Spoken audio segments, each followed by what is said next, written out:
কুম্ভ থেকে ফেরার পথে আবারও দুর্ঘটনা। উত্তর চব্বিশ পরগনার গাইঘাটা থেকে ৬২ জন পুণ্যার্থীকে নিয়ে কুম্ভে গিয়েছিল একটি বাস। ফেরার পথে বর্ধমানের দিক থেকে কলকাতামুখী রাস্তা ধরে যাওয়ার সময় হুগলির দাঁতপুর থানার অন্তর্গত সোমসারা এলাকায় বাসটি দুর্ঘটনার কবলে পড়ে। এই দুর্ঘটনায় প্রায় ২০ জন পুণ্যার্থী জখম হন। পুলিশি তৎপরতায় সকলকে উদ্ধার করে হাসপাতালে পাঠানো হয়। NH-19 এর উপরে একটা ডাইভারশনের কাছে বাস উল্টে গেছে। তৎক্ষণাৎ পুলিশ এখানে পৌঁছায়। মোটামুটি ৬২ জনকে এখান থেকে উদ্ধার করে।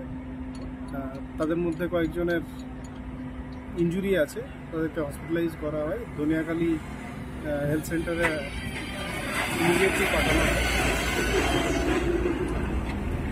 বড় কোনো ইনজুরি এখনো পর্যন্ত ড্রাইভারকে পাওয়া গেছে। মধ্যে বাচ্চারাও আছে, কারোরই বড় সড়ো রকমের কোনো ইনজুরি কোনো খবর নেই। আমরা হসপিটাল থেকে ফার্দার যাদেরকে উদ্ধার করা হয়েছে তাদের বাড়ি কি এখানে? এখানে নয়, আমরা হসপিটালে পাঠিয়েছি এবং রেস্কিউ করে আমরা থানাতেও কিছুজনকে নিয়ে গেছি। তাদের কাছ থেকে আমরা এক্স্যাক্টলি জানার চেষ্টা করছি যে কোথা থেকে মানে কোথায় তাদের বাড়ি, আর তারা মহাকুম্ভ থেকে স্নান করে ফিরছিল, এটা খবর আমাদের আছে।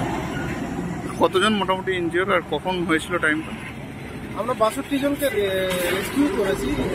ইনজিওর ফিগারটা অ্যারাউন্ড 20।